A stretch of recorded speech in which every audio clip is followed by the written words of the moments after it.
Welcome to Sub Rosa. You're supposed to go shh now.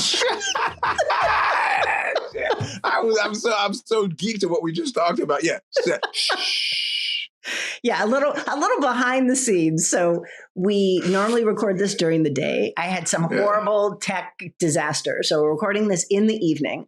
I have a horrible cold. So I am like tanked up on all the cold medicines.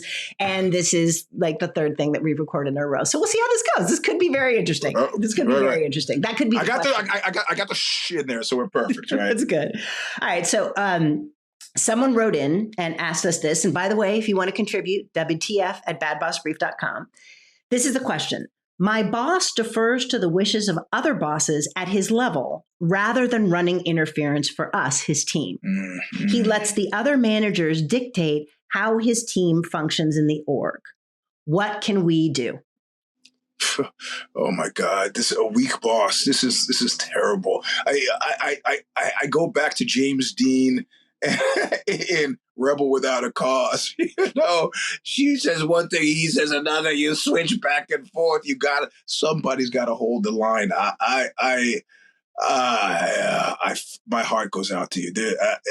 Leave. That's the extent of the advice I have, because you're not going to make. You're not going to send somebody in there. They're not going to do battle for you. They're just not. They're not. They're about a certain kind of personal survival that does not include holding a line that you need held. No.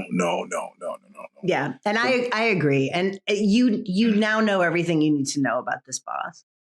Yeah. Right. Yeah. And I mean, there could be a couple of reasons for it. Like this, he may be conflict averse. He may be just a political operator.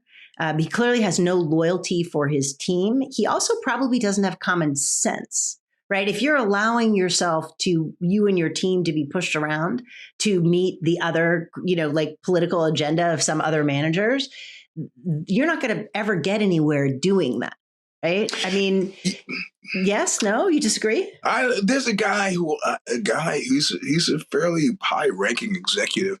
He works back east for a think tank now, and he was the only person I met who was really obsessed with alpha and beta. And he has defined himself as a beta male, right? He's like, that's my role. That's what I've done. I know my place. And the guy is fairly august. I mean, well-educated, worked for really major companies, but he affiances himself to alphas and is perfectly comfortable with that. And I imagine he's probably the type of boss that you're talking about, right? Where he's just, if he's in the presence of an alpha, it's like, whatever you say. He just figures, I'm a good support player. That's what I do, and my team will do the same. It mystifies me because he's conscious of it. I can understand being that way and not being conscious of it, but being conscious of it is it's weird to me. It makes it almost seem like a fetish. But of course, I imagine the people who work for him are absolutely miserable because he will not lay a line down. Right. And I can see how that could work for an individual, but for somebody who's managing a team, particularly if those teams' agendas aren't going to be prioritized because this guy's going to defer to whatever wind is going the other way. Because I think there is a role for support people, right? I mean, there is a role for the betas to say, yeah, let's, I'll follow you into battle. Like, we'll support you, assuming that the person that you're following is effective, right? This right here doesn't sound like an effective organization. I had a boss at Apple who called me in and he said, look, it's a well-known fact that outside of you and me, I got a team full of betas, and we got to make do with what we have. And I thought that was uncool. These are people that we worked with. Some of them were very friendly with me. So I was like, I didn't like that he thought of them that way. And then there was a power struggle and he lost. Mm. And so he did what in a corporate situation you do, you lose, you leave. He left. So what happened to us who stayed? Well, the ones who were talented, went to better groups inside Apple or yielded to the blandishments of other corporations who had heard about it and poached us, like I did when I went to Adobe. But he himself ended up working for Thomas Dolby, and then that company went into the garbage. But I didn't like the fact that, in other words, what he was saying is, I got the bad news bears here, and he was not going to go into battle with the bad news bears at his back, which is why he lost the power struggle. Right. Well, so it's just weird. It's just terrible sometimes. So, but that's the idea of the alpha and beta. That's not, I've never heard a woman say that or refer to that. Like that's so much about like animals peeing in the corner. And that's just so odd. But that idea says that the person who is not dominant is somehow deficient. Yes. Which I disagree. I think that's problematic. There are a lot of, I've coached introverts who are like, can I be a leader as an introvert? I'm like, yeah. And other introverts will follow you happily because you won't make them sit in meetings for 4 hours and work everything out, right?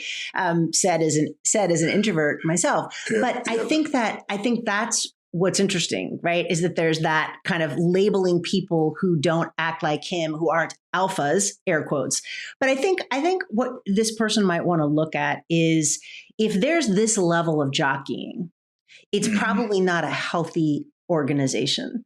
And I think a lot of times we get caught up on an individual boss, my role with the boss, my role in the team. And we look at a small subset of an organization.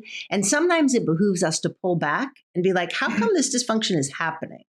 Right? Like we've talked before on a previous episode about how so many of these large tech companies allow people to just fill up their ranks with just numbers. Like I have headcount, I have 100 more people. They don't know if those people need to be there. There's no strategic plan for that.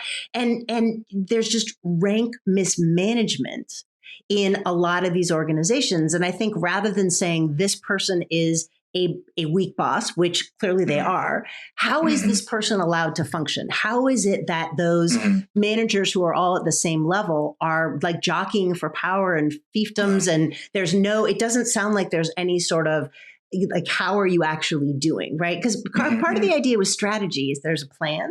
We know how many people we need and we know what the results are. Right? Yeah, there are key performance indicators of some sense so that you can say, okay, like a sales team, you need to make $2 million in these 2 quarters. You either do that or you don't. And if you don't, it's a problem. If you do, then that's good. Right. And when you get into this muddled political, a lot of times it's because there isn't a clear understanding of what success looks like because everybody's just jockeying for power. Yeah, right. So leave that one, shake the dust off of your shoes and try to find another job as quickly as you can, because you now know all that you need to know about that particular leader. All right. You want us to answer your questions about work or what have you? WTF@badbossbrief.com. Thanks. Bye.